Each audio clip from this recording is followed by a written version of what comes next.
Bismillahirrahmanirrahim. Ya Allah, aku sedang butuh kun fayakun. Allahumma yasir ala tu'asir.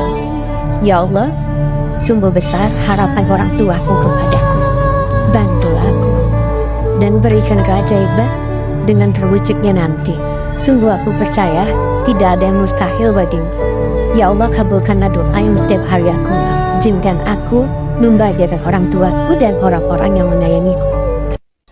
Oke, daon nih. Assalamualaikum warahmatullahi wabarakatuh. Perkenalkan, saya Arifah Nursania dari kelas 1E, NIM 242-11-1165, Prodi Hukum Ekonomi Syariah, Fakultas Syariah, UIN Raden Mas Said Surakarta. UIN Raden Mas Said Surakarta. A few moments later. Di sini saya ingin membuat video guna memenuhi tugas UTS dari mata kuliah Sejarah Peradaban Islam. Bagaimana pengaruh peradaban Islam terhadap perkembangan ilmu pengetahuan di dunia? Berikan contoh konkretnya. Izin menjawab soal yang pertama. Pengaruh peradaban Islam terhadap perkembangan ilmu pengetahuan. 1. Masa keemasan. Dunia Islam menjadi pusat perkembangan ilmu pengetahuan saat abad pertengahan, ketika Eropa masih pada masa kegelapan. Yang kedua, ilmuwan muslim menerjemahkan karya-karya penting dari Yunani dan Persia ke dalam bahasa Arab, sehingga pengetahuan tersebar begitu luas. Yang ketiga, ilmuwan muslim membuat kontribusi besar dalam berbagai bidang seperti matematika. Al-Khwarizmi memperkenalkan konsep aljabar yang menjadi dasar matematika modern. Astronomi, ilmuwan muslim mengembangkan astrolab, alat navigasi yang sangat penting bagi seorang pelaut. Kedokteran, Ibnu Sina membuat sebuah ensiklopedia medis yang digunakan selama berabad-abad di Eropa. Kimia, Jabir Ibnu Hayyan melakukan eksperimen dan mengembangkan berbagai teknik kimia dasar. Filsafat, Al-Arabi dan Ibnu Sina mengembangkan filsafat Islam yang menggabungkan pemikiran Yunani dengan ajaran Islam. Kesimpulannya, peradaban Islam memiliki peran yang sangat penting dalam perkembangan ilmu pengetahuan dunia. Kontribusi mereka tidak hanya terbatas pada masa lalu, tetapi masih relevan hingga masa ini. Warisan intelektual Islam terus menginspirasi para ilmuwan dan para pemikir dunia. Pertanyaan yang kedua, Jelaskan pengertian jahiliyah dan berikan contoh perilaku jahiliyah yang terjadi pada masa sebelum Islam datang. pengertian jahiliyah dan contoh perilaku jahiliyah yang terjadi pada masa sebelum Islam datang. Jahiliyah adalah masa kebodohan atau kegelapan sebelum datangnya Islam. Pada masa ini, masyarakat Arab pra-Islam hidup dalam kondisi tanpa petunjuk ilahi yang benar. Perilaku mereka seringkali bertentangan dengan nilai-nilai kemanusiaan dan moralitas. Contoh perilaku jahiliyah. Yang pertama, penyembahan berhala. Seperti pohon, batu, binatang. Ya, kalau dipikir-pikir kok ada ya orang begitu bodoh menyembah Tuhan selain Allah. Ya, namanya juga jahiliyah.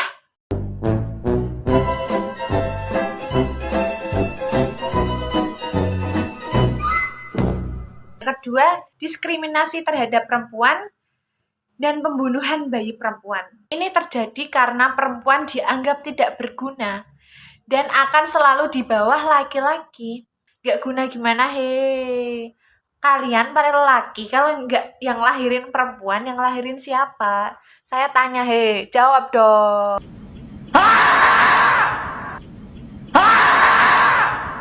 Yang ketiga, perang antar suku sering terjadi demi memperebutkan kekuasaan dan harta benda. Kurang kerjaan aja. Rela mati demi harta. Mending hidup apa adanya, yang penting bahagia. Cuek. Yang keempat. Minum khamar dan perjudian dianggap sebagai hal yang sudah biasa dan tidak termasuk perbuatan dosa. Astaghfirullahaladzim.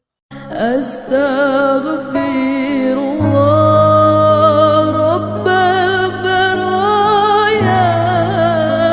Astaghfirullah minal khataya. Astaghfirullah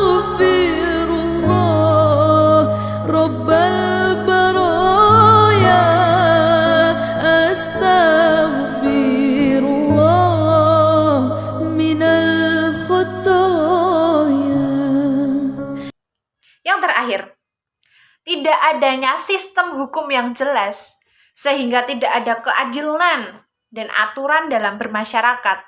Coba bayangkan saja, jika kondisi perempuan pada masa Arab jahiliyah masih berlaku hingga saat ini, akan begitu menyedihkan dan menyakitkan jika hak-haknya selalu dirampas, kemuliaannya dinodai, serta masyarakat tidak menghormatinya sebagai manusia. Bayi perempuan yang baru lahir dan masih suci ikut menjadi korban pada masa kebodohan itu. Di mana letak keadilan di dunia ini? Ketiga, Analisislah faktor-faktor yang menyebabkan Nabi Muhammad SAW berhasil dalam dakwahnya di Madinah. faktor-faktor yang menyebabkan Nabi Muhammad SAW berhasil dalam dakwahnya di Madinah. 1. Faktor internal. Karena keteladanan, Rasulullah SAW menjadi contoh nyata dalam segala hal, baik dalam ibadah, akhlak, maupun kepemimpinan. Kebenaran ajaran yang universal dan menjawab segala permasalahan manusia. Ajaran ini sangat relevan dengan kebutuhan manusia pada masa itu maupun masa sekarang. Keteguhan iman yang kuat dan tak tergoyahkan. Beliau menghadapi segala tantangan dan cobaan dengan penuh kesabaran dan keteguhan hati. Yang terakhir, kecerdasan dan kebijaksanaan. Rasulullah SAW memiliki kecerdasan yang luar biasa dan kebijaksanaan dalam mengambil keputusan. Beliau mampu menyatukan berbagai kelompok masyarakat yang berbeda-beda. Eksternal yang pertama, dukungan kaum Ansor dengan memberikan perlindungan, tempat tinggal, dan harta benda. Yang kedua, perjanjian Hudaybiyah memberikan kesempatan bagi umat Islam untuk memperkuat diri dan memperluas dakwah. Yang ketiga, keadilan dalam kepemimpinan. Semua warga negara, baik muslim maupun non-muslim, mendapatkan perlakuan yang sama di hadapan hukum.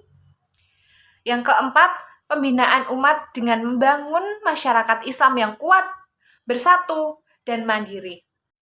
Pertanyaan yang keempat, Analisislah faktor-faktor yang menyebabkan terjadinya perpecahan umat Islam setelah wafatnya Nabi Muhammad SAW. faktor-faktor yang menyebabkan terjadinya perpecahan umat Islam setelah wafatnya Nabi Muhammad SAW. Faktor utama. 1. Perselisihan dalam kepemimpinan. Setelah wafatnya Nabi, muncul perbedaan pendapat mengenai siapa yang akan menggantikan dakwahnya Rasulullah SAW dan menjadi khalifah pertama. Yang kedua, pemahaman terhadap Al-Quran dan Sunnah yang beragam di antara para sahabat dan generasi setelahnya menjadi salah satu pemicu perselisihan. Ketiga, ambis politik para pemimpin dan kelompok tertentu juga turut memperparah perpecahan. Faktor pendukung. Ketiadaan sosok sentral yang dapat menyatukan umat membuat mereka rentan terhadap perbedaan pendapat dan perpecahan. Umat Islam pada masa itu menghadapi berbagai tekanan dari luar, seperti serangan dari bangsa-bangsa lain, perbedaan suku, bangsa, dan latar belakang sosial budaya. Perbedaan ini dapat memicu perselisihan dan perpecahan. Tekanan eksternal ini membuat umat Islam semakin terpecah belah dan sulit untuk bersatu. Akibat perpecahan tersebut, munculnya berbagai aliran. Perpecahan umat Islam melahirkan berbagai aliran dan kelompok yang memiliki keyakinan dan pemahaman yang berbeda-beda. Yang kedua, perang saudara. Perbedaan pendapat dan ambis politik seringkali memicu perperangan saudara yang memakan banyak korban jiwa. Yang ketiga, lemahnya kekuatan umat Islam. Perpecahan membuat umat Islam menjadi lemah dan mudah ditaklukkan oleh musuh-musuh Islam. Yang terakhir, terhambatnya perkembangan Islam. Perpecahan menghambat perkembangan Islam dan mengalihkan perhatian umat dari upaya dakwah dan amar ma'ruf nahi mungkar. Kesimpulannya, perpecahan umat Islam setelah wafatnya Nabi Muhammad SAW merupakan peristiwa yang sangat menyedihkan. Peristiwa ini memberikan pelajaran berharga bagi kita semua agar selalu menjaga persatuan dan kesatuan umat. Kita harus belajar dari kesalahan masa lalu dan berusaha untuk membangun kembali persatuan umat Islam. Salam perdamaian. Perdamaian, perdamaian, perdamaian, perdamaian, perdamaian, perdamaian. Sekian dari saya.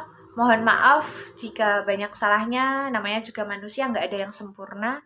Kesempurnaan hanya milik Allah Subhanahu wa Ta'ala. Sekian, terima kasih. Wassalamualaikum warahmatullahi wabarakatuh. Alhamdulillah wa syukurillah, bersyukur padamu ya Allah. Sudah berapa kali ku bilang kalau videonya udah selesai. Lah udah selesai. Bye bye sepuh.